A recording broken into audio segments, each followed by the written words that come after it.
Hello students, today I Manish Kumar Verma has created this video regarding a very important topic which comes under auditing as a subject. The name of the chapter which I am going to cover in this video is Appointment and Removal of Auditor. This chapter comprises of very high marks as far as the long answer questions are concerned. So for this chapter I have created this video. This video is only dedicated to this full chapter. Now I'm moving towards the main part of this video, that is appointment of auditor. Appointment of auditor. So first of all we need to consider this important section which is coming up on the screen, that is according to section 139. Under these sections all the appointment of auditor is going to be done. It is the first part of this. There are four types of appointment that can be made for an auditor. In this, the first is appointment of the first auditor. Appointment of the first auditor. Appointment of the first auditor, if we talk about in the case of non-government company. In the case of non-government company, the matter, the details of the case in the case of non-government company comes under section 139 subsection 6 of Companies Act. Okay, and in the case of non-government company you need to consider the 3 points which I am going to tell you. You just write in on a paper. Which is, first is, within 30 days of incorporation of company, board of director has to appoint the auditor.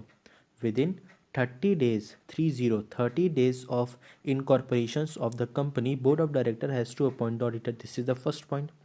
Second under this is, if not able to appoint, if you're not able to appoint the auditor, then he should have to give information to the members of the company, means to the shareholders. Okay, this is the second point. Third is, after informing shareholder, the shareholder will appoint the first auditor within 90 days in extraordinary general meeting, means in EGM. Okay, after information given to the shareholder will going to appoint the first auditor within 90 days in extraordinary general meeting, that is EGM. Here is the note which needs to be taken into consideration, that is, first auditor will work till main auditor will not come. First auditor will work till the main auditor is not going to appoint it, means till next second EGM. And in AGM a new auditor is appointed who will work for one financial year. After that only we can change him or reject him if we are not satisfied with his or her work. But if we are satisfied, then we can also continue him. So this is the first case in the case of non-government company, how the appointment of first auditor is going to be done. Then I am going to talk about in the case of government company as well. In the case of government company, the appointment of first auditor comes under section 139 subsection 7 of Companies Act 2013. In this section it is said that first auditor appointed by Comptroller and Auditor Generals of India, that is CAG of India. First auditor are appointed by CAG of India within 60 days of registration and incorporations of the company. If CAG does not appoint, then the board of director of the company appoint the auditor within 30 days. If they also doesn't do this, then within 60 days in EGM, extraordinary general meeting, auditor is appointed by the members of the company, and that particular auditor will work till next AGM. And in the next AGM, the decisions regarding the auditor, that he will only continue the work or the new auditor is appointed, is being taken, which will work till next AGM. Okay, so this is the case of government company as far as the appointment of first auditor is being concerned. Now I am moving towards the second part of this video, that is appointment of subsequent auditor. Here also it is divided under two sets. First is in the case of non-government company and second is in the case of government company. First of all, we would consider that in the case of non-government company, how the appointment of subsequent auditor is being made. So in the case of non-government company, section 139 subsection 1 of Companies Act 2013, after the first auditor, next auditors are appointed in AGM, annual general meeting, who will work in new financial year or till next annual general meeting, means till 1 year. This is the case of non-government company. And as far as the government company is concerned, it comes under section 139 subsection 5 of Companies Act 2013. Here it is said that their rights are held by the comptroller and auditor general, that from 180 days of starting financial year auditor will be appointed who will work till AGM. Means, I am going to repeat this statement, that their rights are held by comptroller and auditor general, means their rights are held by CAG, that from 180 days of starting financial year auditor will be appointed who will work till next AGM. Okay, this is the fact of the matter as far as the appointment of subsequent auditor is being concerned. Now there is a next auditing functions, which is filling of casual vacancies. Filling of casual vacancy, my friends, comes under section 139 subsection 8 of Companies Act 2013. Here sometimes the auditor who has appointed has given his resignation due to any reason, or company has dissolved, then a new auditor will be appointed who will work till the date when the vacancy arises till next AGM. If the auditor has given the resignation in the mid period of the term and the AGM has not going to happen till suppose that for next 6 months, then how we can complete the process of auditing, because auditor has left the job? Then a new auditor will be appointed who will work till date when the vacancy arises in next AGM. Okay, here also in the case of non-government company, what are the rules? Here the first rule is within 30 days casual vacancy should be filled by the board of director. This is the first rule. Second, if the vacancy arises due to the resignations of auditor, then board of director with the consent in AGM within 3 months they will appoint a new auditor. This is the second point. Third is no new auditor will work till next AGM. This line continues in every kind of thing, that a new auditor will work till next AGM. Now I am going to talk about in the case of government company. If we talk about the filling of casual vacancy, and in the case of government company, by comptroller and auditor general within 30 days they will fill, and if they will fill the place of the auditor. Okay, by CAG within 30 days they will fill the place of the auditor in the case of government company, and if they are not able to fill that place, then the board of director will appoint the auditor within 30 days who will work till next AGM. Okay, if CAG will not going to fill the face, not able to fill the face of auditor, then board of director will be appointed, will appoint a new auditor who will work within who will work till next AGM, and board of director will also appoint the auditor within next 30 days. Next is reappointment of auditor. Reappointment of auditor comes under section 139 subsection 9. It says, suppose I had appointed the first auditor who had worked till AGM, and in AGM I again appoint that person in the next AGM as well. If I am satisfied with him, then I can reappoint the same auditor and will remain till when I not dissatisfied with him or her. Matlab, suppose I had appointed the first auditor, okay, who had worked till AGM, and in AGM I have to again appoint the auditor, and if I am satisfied with the work of the auditor which I have appointed in previous AGM, then I can again appoint the same personality in the next AGM as well. Okay, and he will work in the company till the next AGM in the coming years are going to held. So this is the case of reappointment of auditor. Now the role of auditing committee in auditor's appointment. Role of auditing committee in auditor's appointment.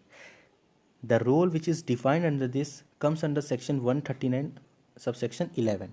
139 subsections 11.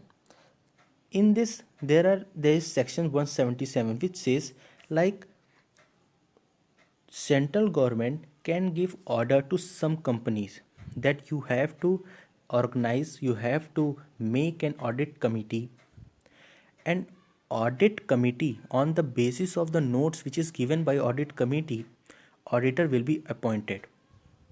Okay, means audit committee has to give his reports regarding the appointment of auditor in annual general meeting, and they can appoint the auditor in AGM.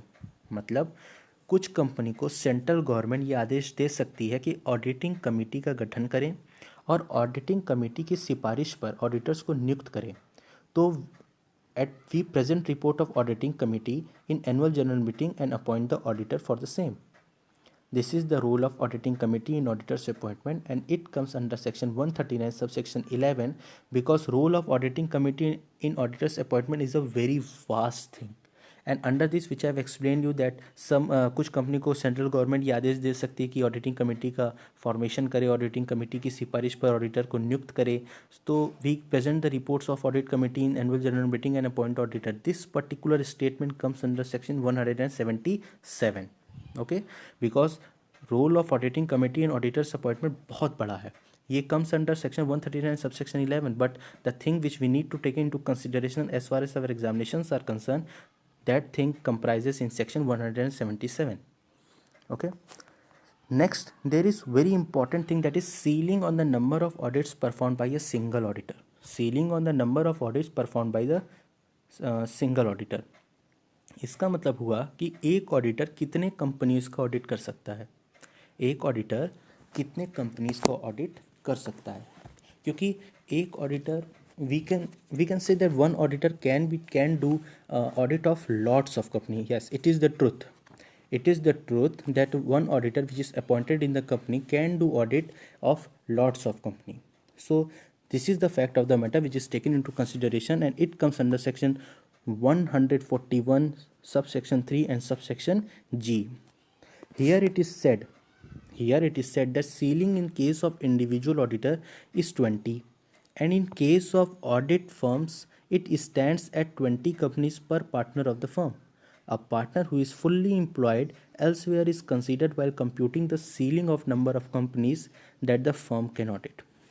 Okay, so what is the gist of this paragraph is one auditor can do auditing of maximum of 20 companies. So this is the full fact of the matter of regarding appointment of auditor.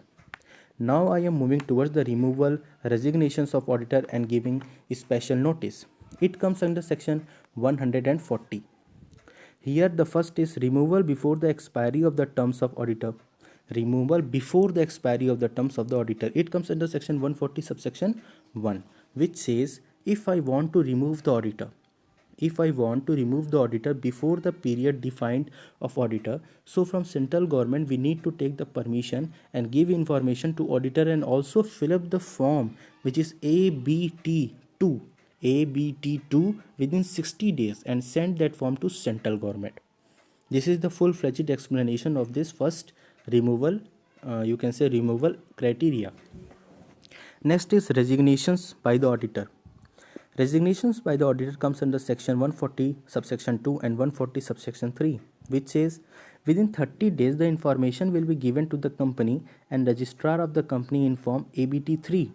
In form ABT3, the auditor will have to give reason of resignation, and if facts told by him are suspicious, then he has to pay the penalty of 50,000 to rupees 5 lakh. This is the most important thing, that and the auditor will have to give the reason of resignation, and if facts told by him are suspicious, then he has to pay the penalty of rupees 50,000 to rupees 5 lakh as well.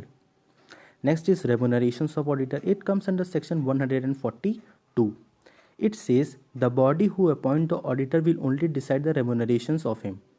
Like if comptroller and auditor general, that means if CAG appoints, then CAG will decide the remuneration. If the director of the company appoints, then director will decide the amount of remuneration. By face-to-face conversation, the director is going to be decide the amount of remuneration. According to the method of auditing, also the remunerations are decided. If there is test checking or there is routine checking, if in the case of test checking, if auditor has done the auditing by applying the method of test checking, then there will be the low remuneration amount. There will be the less remuneration is going to be paid. If the auditor has appointed and auditor has audited all the company's books of account by routine checking method, then there is a high amount of remuneration that can be charged by auditor with the company. Okay. And there is one more point which is taken into consideration, that if appointed in annual general meeting, then remuneration will be decided by the members and board of director at the same point of time. Okay. So this is the full video regarding the appointments of auditor, regarding the removal of auditor. Okay, I have given the each and every point explanation in the very vast way, and hope you like this video. And do share and subscribe my channel Manish Kumar on my important topics to get all important lectures regarding BCom. Thank you for listening this.